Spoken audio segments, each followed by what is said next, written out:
Welcome to TV three news. ముందుగా headlines చూద్దాం. వికసిత్ భారత్ లక్ష్యంపై కేంద్ర మంత్రులకు మోదీ సూచనలు. ప్రభుత్వ పనుల్లో జాప్యాలు ఉండకూడదని ప్రధాని స్పష్టీకరణ.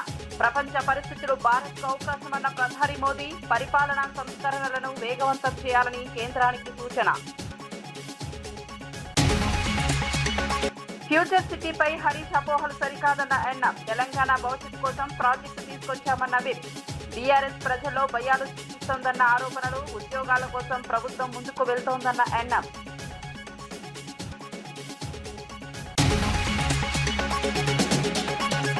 జగన్ పై తీవ్ర స్థాయిలో వ్యాఖ్యలు చేసిన మంత్రి నిమ్మల. రైలు ప్రయాణం తర్వాత సైకిల్పై మంగళగిరికి చేరిన మంత్రి. అమరావతి అభివృద్ధి చూసి జగన్ భయపడుతున్నారన్న నిమ్మల. వచ్చే ఎన్నికల్లో జగన్ కు షాక్ తప్పదన్న మంత్రి వ్యాఖ్యలు. నకిలీ పాస్టర్ అభినయ్ పై తీవ్ర స్థాయిలో మండిపడ్డ కేఏ పాల్. అభినయ్ డ్రామాలపై పోలీసులకు ఫిర్యాదు చేశానన్న పాల్. మత విద్వేషాలు రెచ్చగొడుతున్నారంటూ తీవ్ర ఆరోపణలు. చట్టం ముందు అందరూ సమానమన్న ప్రజాశాంతి పార్టీ అధినేత. సోషల్ మీడియా వేధింపులపై పోలీసులను ఆశ్రయించిన విష్ణుప్రియ. అసత్య పోస్టులపై ఫిర్యాదు చేసిన నటి యాంకర్ విష్ణుప్రియ. ప్రతిష్ఠ దెబ్బతీసే దుష్ప్రచారంపై చర్యలు కోరిన యాంకర్. సోషల్ మీడియా అకౌంట్లపై దర్యాప్తు ప్రారంభించిన పోలీసులు. ఇక వార్త వివరాల్లోకి వెళ్తే బీఆర్ఎస్ నేత ఆర్ఎస్ ప్రవీణ్ కుమార్ సీఎం రేవంత్ రెడ్డి బండి సంజయ్ పై తీవ్ర స్థాయిలో విమర్శలు చేశారు. ఒక మైనర్ బాలికపై ఘోర ఘటన జరిగితే ఫిర్యాదు తీసుకోవడానికి కూడా నిరాకరించారని మండిపడ్డారు. పోక్సో నిందితుడిని అరెస్ట్ చేయాల్సింది పోయి 9 రోజుల పాటు రాజమర్యాదలు చేశారని ఆరోపించారు. రేవంత్ రెడ్డి బండి సంజయ్ ఇద్దరూ కలిసి కేసును పక్కదారి పట్టించే ప్రయత్నం చేస్తున్నారని విమర్శించారు. హైకోర్టు బెయిల్ నిరాకరించడంతో చివరకు నిందితుడు లొంగిపోవాల్సి వచ్చిందన్నారు. ఇప్పుడు అరెస్ట్ డ్రామాలను ప్రజలు నమ్మరని అన్నారు. కాంగ్రెస్ ప్రభుత్వానికి ప్రజలు త్వరలోనే గుణపాఠం చెబుతారని హెచ్చరించారు. ఏ శిక్షకైనా మేము సిద్ధం ముఖ్యమంత్రి గారని నేను విజ్ఞప్తి చేస్తా ఉన్నాను. దయచేసి బేషజానికి పోకండి. అనవసరంగా ఏదో డైలాగులతో పెద్ద పెద్ద మాటలతో. ఇంకా ఎలక్షన్లు చాలా దూరం ఉన్నాయి. ఇంకా 2.5 ఏళ్ళు ఉంది. ఇప్పటి నుంచే ఎందుకు ప్రతిదానికి రాజకీయం? దయచేసి బేషజానికి పోకుండా, అహంభావానికి పోకుండా, మేము చెప్తున్నాం కదా వీళ్ళెవరు చెప్పడానికని అనవసరపు దీనికి పోకుండా, బ్రోకర్ల పాలవుతున్న ధాన్యాన్ని మధ్య దళారులు ఏదైతే ఇవాళ గవర్నమెంట్ కొంటలేదు కాబట్టి దళారులకు అమ్ముకునే దుస్థితి ఏదైతే రైతులకు వచ్చిందో దీని నుంచి నివారించండి. సోషల్ మీడియాలో వేధింపులు పెరుగుతున్న నేపథ్యంలో ప్రముఖ నటి యాంకర్ విష్ణుప్రియ పోలీసులను ఆశ్రయించారు. గత కొన్ని రోజులుగా తనపై అసభ్యకర పోస్టులు, అభ్యంతరకర వ్యాఖ్యలు వస్తున్నాయని ఆరోపించారు. తన ప్రతిష్టకు భంగం కలిగించేలా కొందరు కావాలని దుష్ప్రచారం చేస్తున్నారని పేర్కొన్నారు. ఈ నేపథ్యంలో మియాపూర్ పోలీస్ స్టేషన్లో లిఖితపూర్వకంగా ఫిర్యాదు చేశారు. తన వ్యక్తిత్వాన్ని దెబ్బతీసేలా ప్రవర్తిస్తున్న వారిపై కఠిన చర్యలు తీసుకోవాలని కోరారు. సంబంధిత సోషల్ మీడియా అకౌంట్ల వివరాలు, పోస్టుల స్క్రీన్ షాట్లను కూడా పోలీసులకు అప్పగించినట్లు సమాచారం. పోలీసులు కేసు నమోదు చేసి దర్యాప్తు ప్రారంభించారు.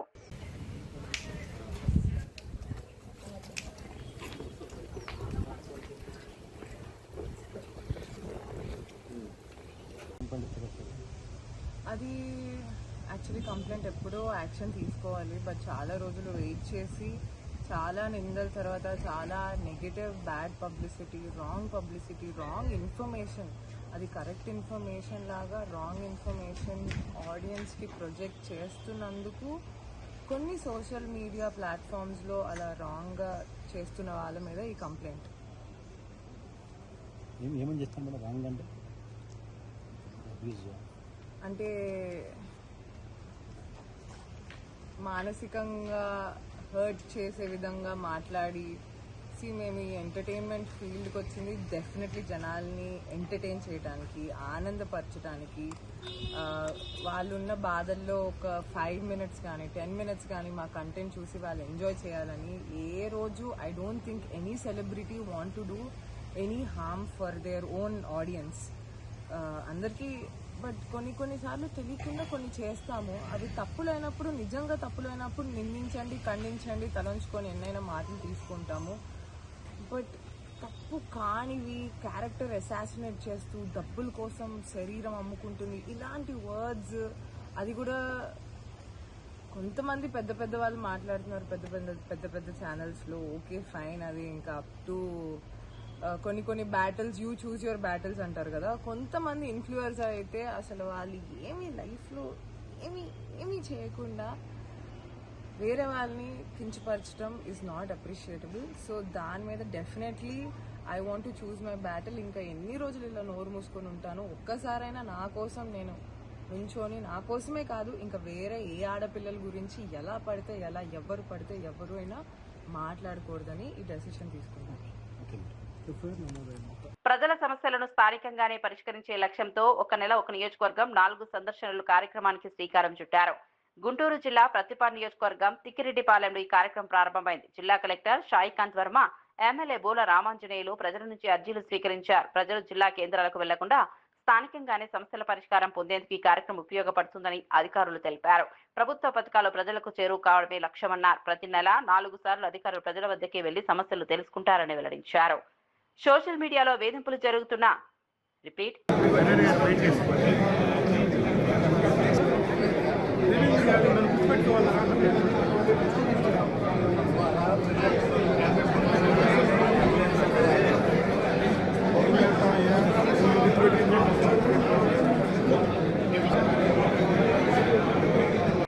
రామాంజనేయులు గారు, అదేవిధంగా ఇక్కడికి విచ్చేసిన జిల్లా అధికారులు, ఈ ప్రతిపాడు నియోజకవర్గం నుంచి వచ్చిన ప్రజలు, మీడియా మిత్రులు అందరికీ కూడా నమస్కారం అండి. అయితే సాధారణంగా అధికారులు నేను రూల్స్ అవి చూపించుకొని మనము ఒక ఇబ్బంది నుంచి బయటపడే మార్గం వెతుకుతాం. అయితే ఇక్కడ మన ఎమ్మెల్యే గారు ఆల్రెడీ అధికారి హోదాలో ఇదే జిల్లాకి కలెక్టర్గా చేసి రావడం వల్ల ఆయన ప్రిపరేషన్ చూస్తుంటే మాకే భయంగా ఉంది. ఆ లెవెల్లో ప్రిపేర్ అయ్యి వచ్చారు మన ఎమ్మెల్యే గారు. But I think jokes apart, ఈరోజు అంటే అందరికీ కూడా మన గవర్నీయులు ఎమ్మెల్యే గారు చెప్పినట్టు ఈ కార్యక్రమం ప్రతి నియోజకవర్గం 4 వారాలు అనేటువంటి ఒక ప్రోగ్రాం ఎక్కడ మొదలైందంటే మొన్న ఈ నెల మొదట్లో జిల్లా కలెక్టర్స్ కాన్ఫరెన్స్ జరిగిందండి. అక్కడ అంటే ఈ పబ్లిక్ ఇష్యూస్ ఎలా వస్తున్నాయి, గ్రీవెన్సెస్ ఏ విధంగా మెరుగుపరచచ్చు, క్వాలిటీ ఆఫ్ డిస్పోజల్ అంటే వచ్చే అర్జీదారులు సాటిస్ఫాక్షన్తో తిరిగి వెళ్ళేటట్టు ఏ విధంగా చేయొచ్చు అనే దాని మీద డిస్కషన్ జరుగుతున్నప్పుడు ఈ ఆలోచన సీఎం గారు ప్రతిపాదించడం జరిగింది. ఏంటంటే ఒక నియోజకవర్గం తీసుకొని ఇటు పబ్లిక్ రిప్రజెంటేటివ్, ప్రజల చేత ఎన్నుకోబడినటువంటి ఒక ప్రజానాయకులు, అదేవిధంగా ఇంకో పక్కన ఆ జిల్లాకి సంబంధించిన కలెక్టరు మరియు అందరూ జిల్లా అధికారులు, ఆ కాన్స్టిట్యున్సీ అధికారులు, మండల స్థాయి అధికారులు అందరినీ కూడా ఒక ప్లాట్ఫామ్లోకి తీసుకొచ్చి ప్రతి గ్రీవెన్స్ని కూడా అక్కడికక్కడే అంటే సాధారణంగా మనకి జిల్లా స్థాయిలో గ్రీవెన్స్ జరిగినప్పుడు లేదంటే మండల స్థాయి జరిగినప్పుడు సాధారణంగా ఏమవుతుందంటే వి ఎండోర్స్ టు మనం కింద వారికి ఆ అర్జీని పంపించేసి అక్కడితో మనం దాన్ని క్లోజ్ చేయమని ఎండోర్స్ చేసి మనం వదిలేస్తాం. తర్వాత అది క్లోజ్ అయిందా లేదా చూస్తాం. కానీ అది ఇచ్చినటువంటి క్లోజర్ అర్జీదారుడికి ఫస్ట్ చేయవలసిన కరెక్ట్ పద్ధతిగా జరిగిందా లేదా అనేది ఒకటి చూడాలి. రెండవది ఆ క్వాలిటీ ప్రాపర్గా to the satisfaction of the petitioner జరిగిందా లేదా అనేది చూసుకోవాలి. 2 అంశాలు చాలా ఇంపార్టెంట్. ఇప్పుడు వచ్చే ప్రతి అర్జీని పాజిటివ్గా మనం చేసే పరిస్థితి ఉండదండి. ఇప్పుడు ఒకరిద్దరు ఇందాక మన ఎమ్మెల్యే గారు చెప్పినట్టు ఒక ఇద్దరు వ్యక్తుల మధ్య ఏదైనా తగాదం ఉండొచ్చు, భూ వివాదం ఉండొచ్చు, ఫ్యామిలీలోనే డిస్ప్యూట్ ఉండొచ్చు. ఇటువంటివి ఒకరికి మనం ఫేవర్గా ఇస్తే ఇంకొక వ్యక్తి ఎప్పుడూ అగ్రీవ్డ్గానే ఉంటారు. అంతేకాకుండా కొన్ని ప్రభుత్వం తరపు నుంచి కూడా చేయలేని రిక్వెస్ట్లు ఉంటాయి. అటువంటివి మనం చేయలేని పక్షంలో ఎందుకు చేయలేకపోతున్నాము, కారణాలు వాళ్ళకి గౌరవప్రదంగా మర్యాదగా ఎక్స్ప్లెయిన్ చేసి వాళ్ళకి అర్థమయ్యేటట్టు మనం చెప్పగలిగితే పర్పస్ ఇస్ సాల్వ్. ఇక్కడ ఉద్దేశం కూడా, ప్రభుత్వ ఉద్దేశం కూడా ప్రతి గ్రీవెన్స్ ని అర్జీదారుడికి అనుకూలంగా రిజాల్వ్ చేయాలి అని అనడం కాదు. ఎందుకంటే దట్ ఈస్ ఇంపాసిబుల్. ప్రాక్టికల్ గా కొన్ని మనం చేయగలుగుతాం, కొన్ని చేయలేము. సో కాబట్టి ఏది ఎందుకు చేయాలి అంటే అందరినీ కూడా ఒకటే ప్లాట్ఫామ్ మీదకి తీసుకొని వస్తే ఇచ్చిన ప్రతి అర్జీని బెస్ట్ పాసిబుల్ గా క్వాలిటీ తోటి ఏ విధంగా డిస్పోజ్ చేయొచ్చు, అది మొదటి ప్రయత్నం మనం చేయాలి. రెండవది వచ్చేసి ఒకవేళ ఏ కారణం చేత మనం చేయలేని పక్షంలో we should be able to మనం వారికి స్పష్టంగా ఎక్స్ప్లెయిన్ చేసి, ఓపికగా ఎక్స్ప్లెయిన్ చేసి ఈ కారణం వల్లే మనం చేయలేకపోతున్నాం, వాళ్ళకి ఒక మార్గం కూడా మనం చూపించే బాధ్యత మనందరి పైన. ముఖ్యంగా ఈ యొక్క కార్యక్రమం ఉద్దేశం ఏంటంటే చాలా చోట్ల ఈ లాంగ్ పెండింగ్ గ్రీవెన్సెస్ ఉంటాయి. అది కమ్యూనిటీ ఇష్యూస్ కావచ్చు. అంటే కమ్యూనిటీ అంటే కొంతమంది ప్రజలకి అందరికీ కలిగి ఉన్నటువంటి కామన్ ప్రాబ్లం అవ్వచ్చు, లేదా ఇండివిజువల్ గ్రీవెన్స్ అవ్వచ్చు. ఈ రెండింటినీ కూడా అక్కడికక్కడే పరిష్కారం చేయాలి అనే ఉద్దేశంతో ఈ కార్యక్రమం చేయడం జరిగింది. ఒకటే నియోజకవర్గానికి జిల్లా యంత్రాంగం అంతా ఒక నెల రోజులు, అంటే 4 వారాలు, అంటే సుమారు 1 నెల రోజుల పాటు ప్రతి వారం ఈ యాక్టివిటీ చేయడం వల్ల మనము మన కంటిన్యూస్ బేసిస్ చాలా ఫోకస్డ్గా గ్రామానికి దగ్గరగా, ప్రజలకి దగ్గరగా ఈ డిస్పోజల్ అనేది చేసుకుంటూ 1 by 1 కాన్స్టిట్యున్సీ నుంచి కాన్స్టిట్యున్సీ ఈ లాంగ్ పెండింగ్ ఇష్యూస్ క్వాలిటీతో డిస్పోజ్ చేసుకుంటూ వెళ్ళాలి అనేటువంటి ఒక ఆలోచన. రెండవది, ఈ క్షేత్రస్థాయికి దగ్గరగా వెళ్ళడం వల్ల ఏమన్నా సిస్టమిక్ ఇష్యూస్, ఇందాక గౌరవనీయులు ఎమ్మెల్యే గారు చెప్తూ ఈ రీసర్వేలో జరుగుతున్న ఇబ్బందుల గురించి, ప్రజలు పడుతున్న ఇబ్బందుల గురించి చెప్పడం జరిగింది. ఇటువంటివి ఏమన్నా ఉన్నా వాటిని మనం రాష్ట్ర స్థాయికి తీసుకొని వెళ్ళి పాలసీ లెవెల్ చేంజెస్ కానీ, ఏదైనా విధి విధానాల్లో మార్పులు కానీ తీసుకురావాలంటే వాటిని కూడా తీసుకువచ్చే విధంగా ఈ గ్రీవెన్స్ని రూపొందించడం జరిగింది. సో దాన్ని మొట్టమొదటగా మన ప్రతిపాడు నియోజకవర్గం నుంచి ఈరోజు గుంటూరు జిల్లా ఈ 1 month 1 కాన్స్టిట్యుయెన్సీ 4 visits ఈ గ్రీవెన్స్ రిడ్రెసల్ మెకానిజంని మొదలు పెట్టడం చాలా సంతోషంగా ఉంది. అండ్ అంతేకాకుండా మనకి ఈ ప్రతిపాడు నియోజకవర్గం ఒక ఎస్సీ నియోజకవర్గం కాబట్టి ఇక్కడి నుంచి మొదలు పెట్టడం మనకి it sense a very good message and signal also మొత్తం మనకి జిల్లా పరంగా. సో జిల్లా అధికారులందరికీ కూడా ఇన్స్ట్రక్షన్ ఏంటంటే వచ్చే ప్రతి అర్జీదారుడికి పూర్తిగా ఓపికగా వినడం, అసలు ఏం చేస్తే పరిష్కారం అవుతుంది, ముందు ఫస్ట్ రూల్ వెతకడం కాదు, ఫస్ట్ పరిష్కారం వెతకండి, దాన్ని సాధించడానికి మనం ఎటువంటి రూల్ని వాడచ్చు అనే విధంగా ఆలోచిస్తే చాలా మటుకు మనం గ్రీవెన్సెస్ రిజాల్వ్ చేయగలుగుతాం. అండ్ మిగతావి చేయలేదు ఏమన్నా ఉంటే మనం క్లియర్ కట్గా ఎండార్స్మెంట్ ఇచ్చి ఏదో కాగితం వాళ్ళకి ఇచ్చేసి కాకుండా we should take the time to explain. అంటే కూర్చోబెట్టి ఇప్పుడు ఏ విధంగా అయితే మన అర్జీ విని అది ఎందుకు చేయలేకపోతున్నామని కూడా మనకి వాళ్ళకి స్పష్టంగా ఎక్స్ప్లెయిన్ చేసి అండ్ దెన్ ఎండార్స్మెంట్ ఇచ్చి పంపించే విధంగా మనం. ముఖ్యమంత్రి రేవంత్ రెడ్డిని కేటీఆర్ ఏకవచనంతో సంబోధించడం మానుకోవాలని మంత్రి అడ్లూరి లక్ష్మణ్ కుమార్ సూచించారు. 10 ఏళ్ల బీఆర్ఎస్ పాలనలో కేసీఆర్ ప్రతిపక్షాలు ఇలా అవమానించలేదన్నారు. అధికారం కోల్పోయామని అసహనంతోనే బీఆర్ఎస్ నేతలు వ్యవహరిస్తున్నారని ఆరోపించారు. కాంగ్రెస్ ప్రభుత్వం ప్రజలకు జవాబుదారీగా పనిచేస్తోందన్నారు. కేటీఆర్ ముందుగా తన కుటుంబ వ్యవహారాలు చక్కదిద్దుకోవాలని సూచించారు. లిక్కర్ స్కామ్ అంశంపై కవిత అడిగిన ప్రశ్నలకు సమాధానం చెప్పాలని డిమాండ్ చేశారు. ప్రభుత్వంపై ఇష్టం వచ్చినట్లు మాట్లాడితే తగిన జవాబు ఇస్తామని హెచ్చరించారు. రాష్ట్ర ముఖ్యమంత్రి పట్టుకొని ఏకవచనంతో మాట్లాడడం మానేది. ఏ రోజు కూడా నువ్వు 2014 నుంచి 18 జన్మను నువ్వే రాజు పరిపాలించి యువరాజుగా ఈ రాష్ట్రాన్ని పరిపాలించిన నువ్వు ఏ రోజైనా ప్రధాన ప్రతిపక్ష కాంగ్రెస్ పార్టీ అప్పుడున్నటువంటి ఎమ్మెల్యేలు కానీ అప్పుడున్నటువంటి ప్రధాన ప్రతిపక్ష నాయకులు ఎన్నడన్నా మాజీ ముఖ్యమంత్రి కేసీఆర్ను వ్యక్తిగతంగా ఆయన బాడీ లాంగ్వేజ్ను వ్యక్తిగతంగా ఆయన ఆహభావాలను మాట్లాడిందా? ఎందుకు బాగా అంటే చూసినామా అసహనానికి గురి అవ్వకుండా మాట్లాడుతాను. ఎన్నడూ కూడా తల కిందడు కాలు తప్ప చేసినా మీరు ప్రభుత్వంలో రారు. తెలంగాణ ప్రజలు మేము నమ్ముతలేరండి. మీరు మాట్లాడే మాట కానీ మీరు మీ అహంభావంతో మాట్లాడే భావన ఏదైతే ఆలోచన పరంగా ఉన్నటువంటి ఏదైతే తెలంగాణ ప్రజలు ఎవరు కూడా మిమ్మల్ని విశ్వసిస్తలేరు. ఇలా 34 వరకు ముఖ్యమంత్రి నీవేనా, లేకపోతే మా ఎమ్మెల్యేలు, మీ ఎమ్మెల్యేలు కాదండి. ఈరోజు ప్రజాపాలనలో ప్రజలకు జవాబుదారీగా గౌరవ ముఖ్యమంత్రి గారి నేతృత్వంలో నేను కానీ ఇక్కడ ప్రజాప్రతినిధులు అందరం పనిచేస్తున్నాం. ఈరోజు నువ్వు నోరున్నది కదా, నువ్వు అసెంబ్లీ రద్దు చేస్తావా లేకపోతే 34 వరకు నువ్వు ఉంటావా అని కాదు. 100% చెప్తున్నా, జిల్లా మంత్రిగా చెప్తున్నా. గౌరవ ముఖ్యమంత్రి రేవంత్ రెడ్డి గారి నేతృత్వంలో రేపు రాబోయే 29 ఎలక్షన్స్లో తిరిగి రెండోసారికి రాష్ట్రంలో కాంగ్రెస్ పార్టీ విజయ పతాకం ఎగరేస్తుంది. తెలంగాణ ప్రజల యొక్క ఆశీర్వాదం, మహిళా సోదరుల ఆశీర్వాదం, అన్ని వర్గాల ప్రజల యొక్క ఆశీర్వాదం, దయ గౌరవ ముఖ్యమంత్రిపై, గౌరవ రాష్ట్ర ప్రభుత్వంపై ఉంటుందన్న విషయాన్ని కూడా మేము సవినయంగా మనవి చేస్తున్నాం. కానీ కేటీఆర్ ఇష్టానుసారంగా నోటికి ఎంత వస్తుందో మాట్లాడితే కాంగ్రెస్ పార్టీ కార్యకర్తలు ప్రజలు తిరగబడతారు అనుకుంటున్నా కావచ్చు, నువ్వు అనుకుంటున్నావు కావచ్చు. ఏదో మార్పు కోరుకుంటున్నాం అని ఒక నాయకుడు మాట్లాడతారు. ఎందుకు మార్పు కోరుకుంటారు అండి? పేదవాళ్ళకి సన్నబియ్యం ఇస్తే మార్పు కోరుకుంటారా? పేదవాళ్ళకి రేషన్ కార్డు ఇస్తే మార్పు కోరుకుంటారా? ఇందిరమ్మ ఇల్లు పేదవాళ్ళకి 5 డబుల్ బెడ్రూమ్ అని మోసాలు చేసి ఇలా ఇందిరమ్మ ఇల్లు ఇచ్చినందుకు మార్పు కోరుకుంటారా? ఇలా 5 లక్షల మెట్రిక్ టన్నుల వరిధాన్యం వస్తే 2,60,000 మెట్రిక్ టన్నులు ఇలా రైతుల దగ్గర కొన్నాం. 35,000 మొక్కజొన్న కొన్నాం. దానికి మార్పు కోరుకుంటారా? ఇలా కేటీఆర్ మాట్లాడే మాట ఏం మాట మాట్లాడతాండి? అసహనం గురై అసలు నువ్వు నీకు ఫస్ట్ నీ కుటుంబంలో ఉన్న తగాదాలకు, నీ ఇంట్లో ఉన్నటువంటి నీ యొక్క టెన్షన్లకు నువ్వేం మాట్లాడుతున్నావు అర్థమవుతలేదు.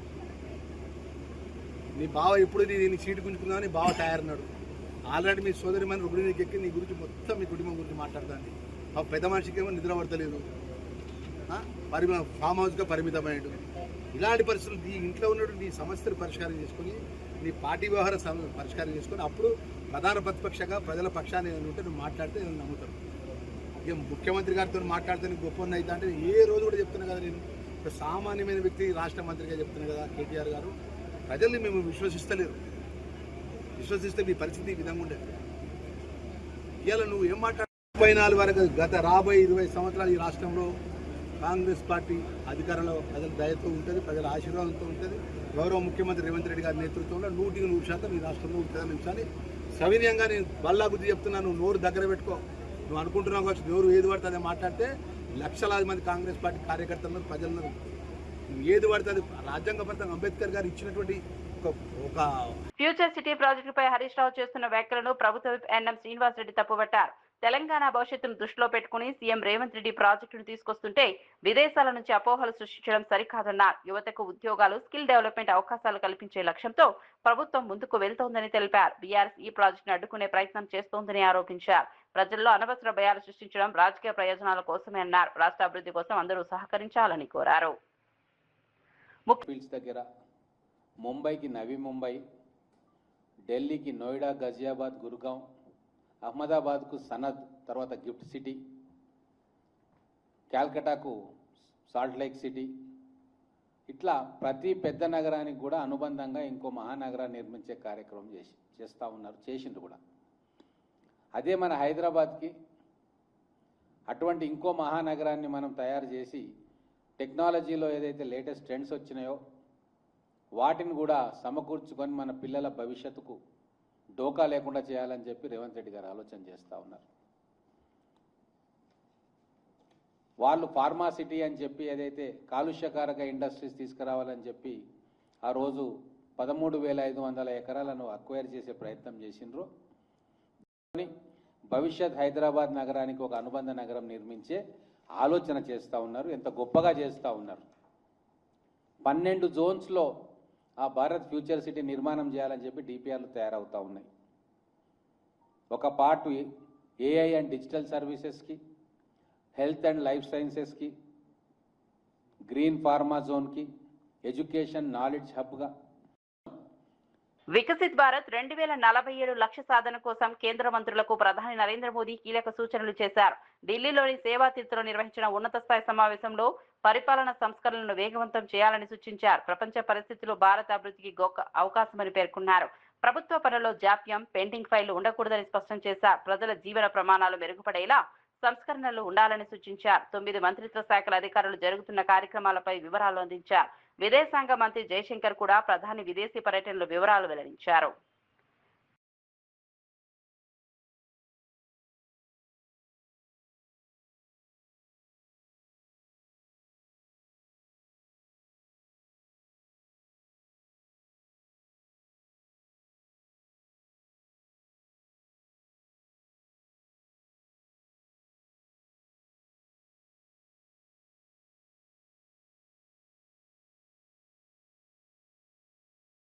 తిరుపతి అర్బన్ డెవలప్మెంట్ అథారిటీ పరిధిలో గత ఏడాదిలో పలు అభివృద్ధి కార్యక్రమాలు చేపట్టినట్లు టుడా చైర్మన్ దివాకర్ రెడ్డి తెలిపారు. బాధ్యతలు చేపట్టిన వెంటనే అనధికార లేఅవుట్ల నియంత్రణపై దృష్టి పెట్టామని చెప్పారు.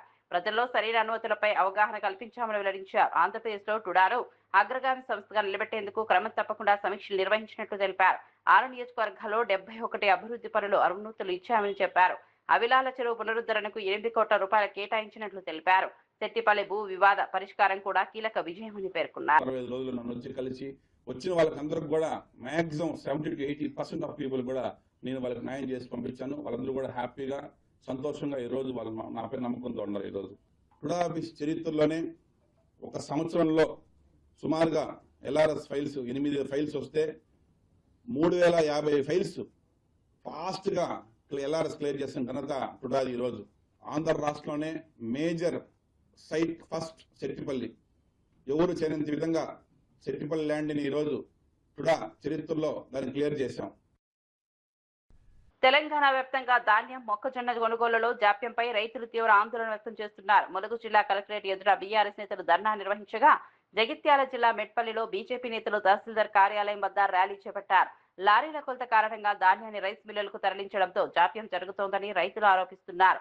తారా పేరిట మిల్లర్లు దోపిడీ చేస్తున్నారని మండిపడుతున్నారు. కొనుగోలు ప్రక్రియలో ఆలస్యం కారణంగా రైతులు తీవ్ర ఇబ్బందులు ఎదుర్కొంటున్నారని చెబుతున్నారు. సమస్యలను వెంటనే పరిష్కరించాలని డిమాండ్ చేస్తున్నారు. మొక్కజొన్న రోడ్ల మీద ఉన్నాయి. 99 రోజుల ప్రజాపాలన రైతులు లేరా? ఒక్క రోజైనా ఏ రైతు దగ్గరకైనా, ఏ కాంటా దగ్గరకైనా పోయిరా?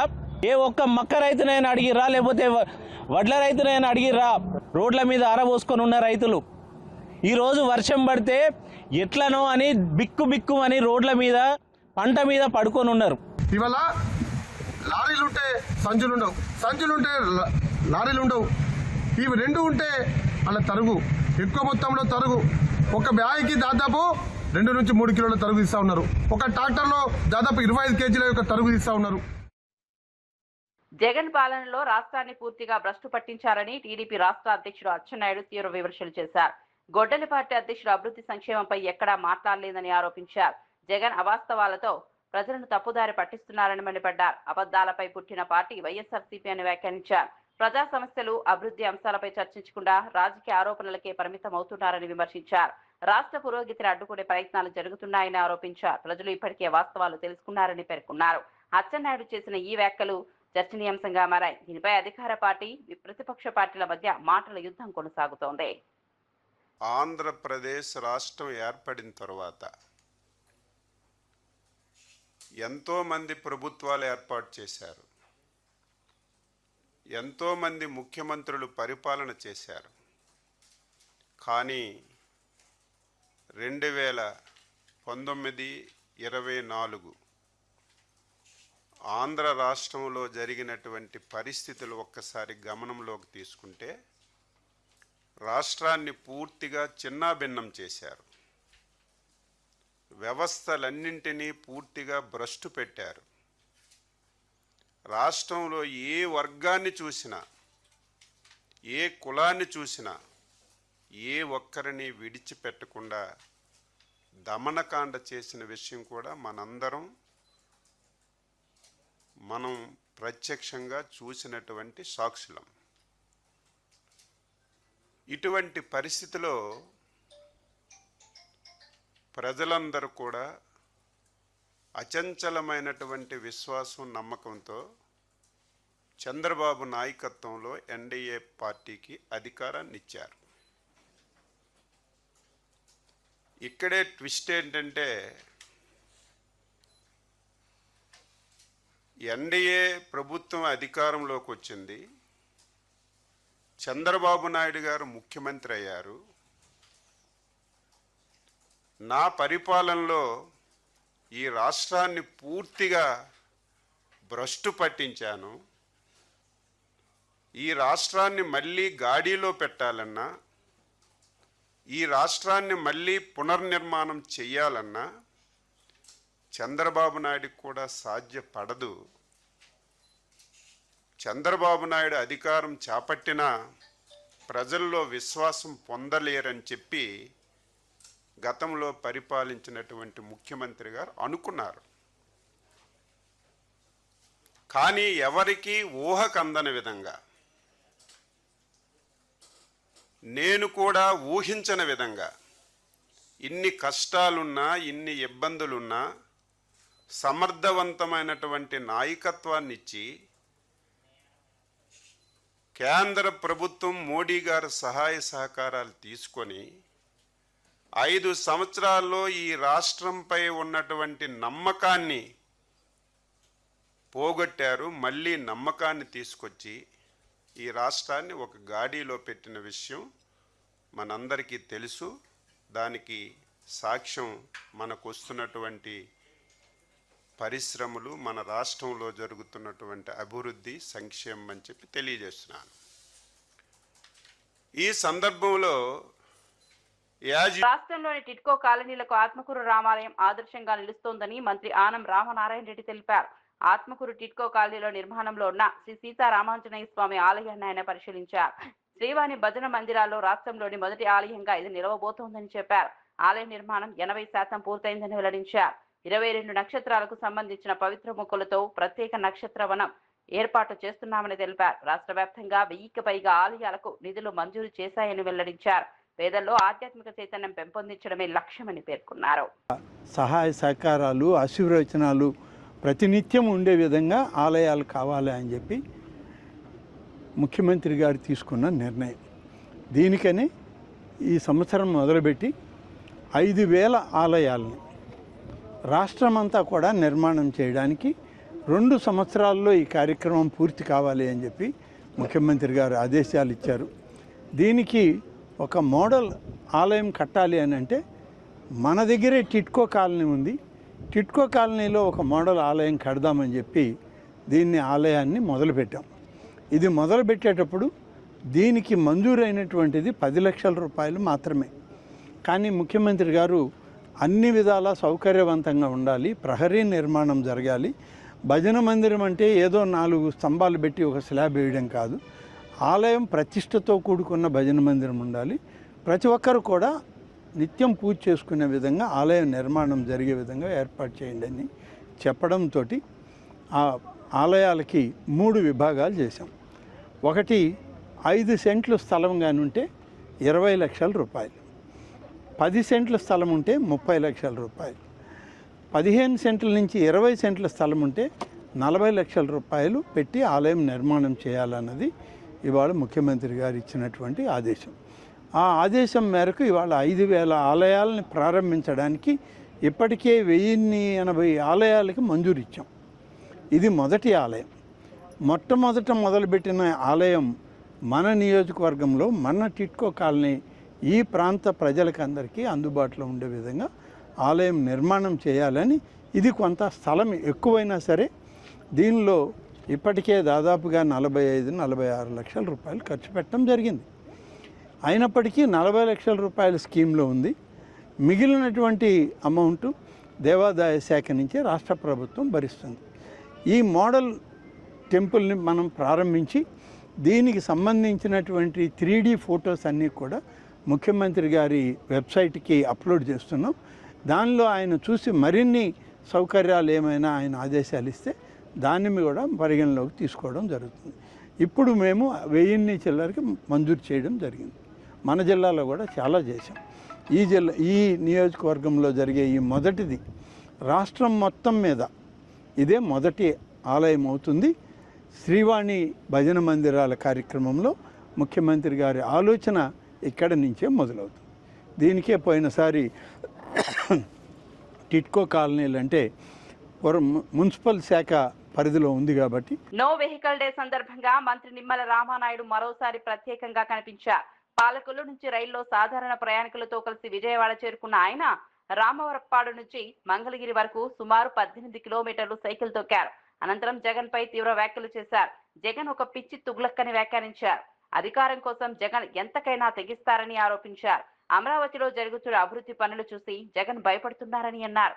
హత్య రాజకీయాలు జగన్ కు అలవాటుగా మారాయని విమర్శించారు. వచ్చే ఎన్నికల్లో జగన్ కు 11 సీట్లు కూడా రావని జోష్యం చెప్పారు. 1000 ఎకరాల పైబడి ఉండాలని చెప్పింది జగన్మోహన్ రెడ్డి ఆ రోజు అసెంబ్లీలో. మళ్ళీ అధికారంలోకి రావడానికి ముందు, ఎన్నికల ముందు 2019 ఎన్నికల ముందు కూడా నేను మగాడిని, నేను ఇక్కడే ఇల్లు కట్టుకున్నాను అమరావతిలో, ఒక్క అంగుళం కూడా అమరావతి కదలదు అని చెప్పింది ఆయన. మరి ఎన్నికలు అయిన తర్వాత 151 సీట్లు ఇచ్చిన తర్వాత ఆయన మాట తప్పి మడమ తిప్పి అమరావతి కాదు 3 ముక్కలు అన్నాడు. ఓకే, పోనీ మీరు 3 ముక్కలు అన్నారు. మీరు 3 ముక్కల్లో ఎక్కడైనా ఒక ఇటుక ముక్క పెట్టారా? 5 సంవత్సరాలు ఒక ఇటుక ముక్క పెట్టకుండా రాజధాని లేకుండా రాష్ట్రాన్ని చేసి మళ్ళీ ఈరోజు 11 సీట్లకి పరిమితమై ప్రతిపక్ష హోదా కూడా రాకుండా పోతే ఇప్పుడు మావిగా అని చెప్తూ ఉంటే ప్రజలు నవ్వుకుంటూ ఉన్నారు. అంటే మచిలీపట్నంలో మా తీసుకోండి, విజయవాడలో వి తీసుకోండి, గుంటూరులో జిఎన్ గన్న తీసుకోండి అని అసలు మీరు చెప్పినటువంటి విధానం, మీరు చెప్పినటువంటి ఆ మావిగారిని చెప్తూ ఉంటే ఇటువంటి వ్యక్తి 5 సంవత్సరాలు ముఖ్యమంత్రిగా ఉన్నాడా ఈ రాష్ట్రానికి? ఇటువంటి వ్యక్తి ఒక పార్టీకి అధ్యక్షుడిగా ఉన్నాడా అని చెప్పి ఈరోజు ప్రజలు కూడా మరి ఆలోచించుకునేటువంటి పరిస్థితి వచ్చింది. అంటే ఇటువంటి తొక్కులకు ఆలోచనలు అనేవి ఈ ప్రపంచంలో ఒక జగన్మోహన్ రెడ్డికి మాత్రమే వస్తాయి. అంచేత ఇటువంటి జగన్మోహన్ రెడ్డి చెప్పేటువంటి మాటలన్నింటినీ కూడా ఒక జోక్ మాదిరిగానే తీసుకుంటున్నారు తప్ప ప్రజలు ఎక్కడ కూడా దాన్ని సీరియస్గాను పరిగణించినటువంటి పరిస్థితి మనందరం కూడా చూస్తూ ఉన్నాం. రేపటి భవిష్యత్తులో ఇలాంటి ఆలోచనలతోటే నువ్వు పోతే, నువ్వు ప్రజలు బుద్ధి చెప్పినా కూడా నువ్వు మారకపోతే రేపు భవిష్యత్తులో ఆ 11 సీట్లు కాదు కదా, ఆంధ్రప్రదేశ్ రాష్ట్రంలోనే వైఎస్ఆర్సీపీ పార్టీ కనుమరుగయ్యేటువంటి పరిస్థితి. ఇప్పటికే నీ పార్టీ విధానాలు చూసి, నీ సిద్ధాంతాలు చూసి ప్రజలు భయపడుతూ ఉన్నారు.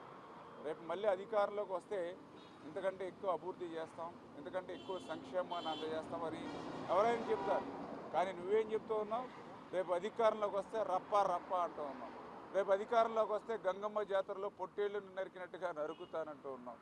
మరి ఇప్పుడే నువ్వు గొడ్డళ్లతో మరి మోటార్ సైకిల్ మీద వీరాంగం చేస్తూ ఉన్నారు నీ నాయకులు, నీ కార్యకర్తలు. ఆ గొడ్డళ్ళని నడి వీధుల్లో తిప్పుతూ ప్రజల్ని భయభ్రాంతులు చేస్తూ ఉన్నారు. నడి రోడ్డు మీద ఆ గొడ్డళ్లతో మేకపోతుని నరికి ఆ మేక రక్తం చింపుతూ ఉంటే దాన్ని జగన్మోహన్ రెడ్డి ఫోటోలకి రక్తాభిషేకం చేసి మీరు పొందేటువంటి రాక్షస ఆనందం చూసి అరే రేపు కూడా మన పరిస్థితి, వీళ్ళు మళ్ళీ తప్పు జారి అధికారంలోకి వస్తే ఆ మేకపోతుల తలలు నరికినట్టే మన తలలు నరికితే బిడ్డలు లేనిటువంటి తల్లులు ఉంటారు, భర్తను కోల్పోయినటువంటి భార్యలు ఉంటారు. అటువంటి రాష్ట్రం మనకి అవసరం లేదు అని అంటే అటువంటి సిద్ధాంతాలు ఉన్నటువంటి గొడ్డల పార్టీ కూడా మనకు అవసరం లేదు అని చెప్పి ఈరోజు ప్రజలందరూ కూడా గాఢంగా ఉన్నటువంటి పరిస్థితి. ముందు హెడ్లైన్స్ మరోసారి చూద్దాం. వికసిత్ భారత్ లక్ష్యంపై కేంద్ర మంత్రులకు మోదీ సూచనలు. ప్రభుత్వ పనుల్లో జాప్యాలు ఉండకూడదని ప్రధాని స్పష్టీకరణ. ప్రపంచ పరిస్థితులు భారత్కు అవకాశమన్న ప్రధాని మోదీ పరిపాలనా సంస్కరణలను వేగవంతం చేయాలని కేంద్రానికి సూచన. ఫ్యూచర్ సిటీపై హరీష్ అపోహలు సరికాదన్న ఎన్ఎం. తెలంగాణ భవిష్యత్తు కోసం ప్రాజెక్టు తీసుకొచ్చామన్న విప్. బీఆర్ఎస్ ప్రజల్లో భయాలు సృష్టిస్తోందన్న ఆరోపణలు. ఉద్యోగాల కోసం ప్రభుత్వం ముందుకు వెళ్తోందన్న ఎన్ఎం.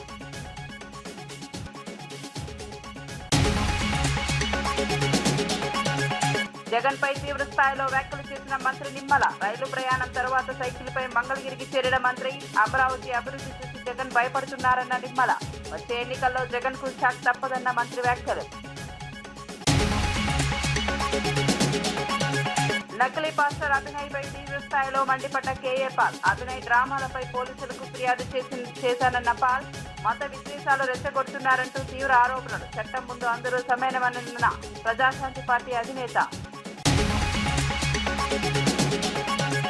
సోషల్ మీడియా వేధింపులపై పోలీసులను ఆశ్రయించిన విష్ణుప్రియ. అసత్య పోస్టులపై ఫిర్యాదు చేసిన నటి యాంకర్ విష్ణుప్రియ. ప్రతిష్ట దెబ్బతీసే దుష్ప్రచారంపై చర్యలు కోరిన యాంకర్. సోషల్ మీడియా అకౌంట్లపై దర్యాప్తు ప్రారంభించిన పోలీసులు. మరిన్ని అప్డేట్స్ కోసం చూస్తూనే ఉండండి.